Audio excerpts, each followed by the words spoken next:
സന്ധ്യ IPS കൂടി നമുക്കൊപ്പം ചേരുകയാണ്. ശ്രീമതി സന്ധ്യ, ഈ പരാതിയുമായി പെൺകുട്ടികൾ പോലീസിലൊക്കെ ചെന്ന് കഴിഞ്ഞാൽ പ്രോപ്പറായിട്ട് അവർക്ക് പരാതി സ്വീകരിക്കപ്പെടുന്നില്ല, പരാതി പ്രോപ്പറായിട്ട് അന്വേഷിക്കപ്പെടുന്നില്ല എന്നൊക്കെ പറയുന്നു. ഇത്രയും കാലത്തെ പോലീസ് ജീവിതത്തിൽ നിന്ന് താങ്കൾ ആലോചിക്കുമ്പം എന്തായിരിക്കും നമ്മളുടെ ഈ സമയത്ത് കേസെടുക്കാതിരിക്കുക? ഇപ്പോൾ ഈ കോഴിക്കോടുണ്ടായ സംഭവമാണ് നമ്മൾ ചർച്ച ചെയ്യുന്നത്. ഡോക്ടർ സന്ധ്യയുടെ ഒരു അഭിപ്രായം ഈ കാര്യത്തിൽ എന്താണ്? ഏതെങ്കിലും ഒരു പ്രത്യേക കേസിനെ പറ്റി അല്ലെങ്കിൽ ആനുകാലിക സംഭവത്തെ പറ്റി പ്രതികരിക്കാൻ ഞാൻ തുനിയുന്നില്ല.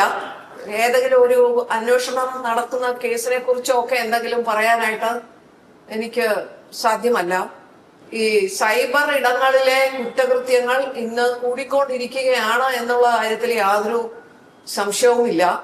ഇന്ന് നടന്നുകൊണ്ടിരിക്കുന്ന കാര്യം എന്താണെന്ന് ചോദിച്ചു കഴിഞ്ഞാൽ, ഈ സൈബർ പ്ലാറ്റ്ഫോം, ഡിജിറ്റൽ പ്ലാറ്റ്ഫോം, അതിൽ ആർക്ക് വേണമെങ്കിലും എന്തു വേണമെങ്കിലും അപ്ലോഡ് ചെയ്യാം, അതുപോലെ എന്തു വേണമെങ്കിലും ആരെക്കുറിച്ചും പറയാം എന്നുള്ള രീതിയിൽ ഡിസിപ്ലിൻ ഇല്ലാത്ത വിധത്തിൽ പോകുന്നുണ്ട്. അങ്ങനെ വന്നു കഴിഞ്ഞു കഴിഞ്ഞാൽ അതൊരു വലിയ സോഷ്യൽ മലൈസാണ്, സോഷ്യൽ മാലഡി ആയിട്ട് തീരുന്ന ഒരു കാര്യമാണ് ഇന്ന് നമുക്ക് ഇവിടെ കാണാനായിട്ട് കഴിയുന്നത്.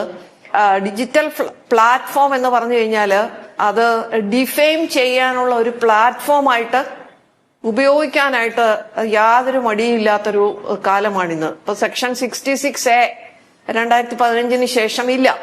അപ്പൊ അങ്ങനെ ഒരു ഗ്യാപ്പ് ഉണ്ട്. ബാക്കി BNSലെ സെക്ഷനൊക്കെ കിടപ്പുണ്ടെങ്കിലും ആർക്കെതിരെയും എന്തും പറയാവുന്ന ഒരു രീതിയിലേക്ക് ഈ സോഷ്യൽ മീഡിയ പ്ലാറ്റ്ഫോം പോകുന്നുണ്ട്. അതുപോലെ അതിന് റീച്ച് കൂട്ടാൻ വേണ്ടിയിട്ട് എന്തെങ്കിലുമൊക്കെ പറയുക.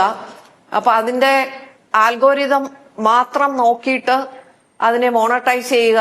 അങ്ങനെ വരുമ്പോഴേക്കും എന്തെങ്കിലും ഒരു മോശമായ കാര്യങ്ങൾ, അതുപോലെ വളരെ മോശമായിട്ട് ആളുകളെ അഡ്രസ് ചെയ്യുക, എന്തെങ്കിലും ഡിജിറ്റൽ പ്ലാറ്റ്ഫോമിൽ കണ്ടു കഴിഞ്ഞാൽ അതിനെതിരെ വളരെ മോശമായിട്ട് കമന്റ് ഇടുക.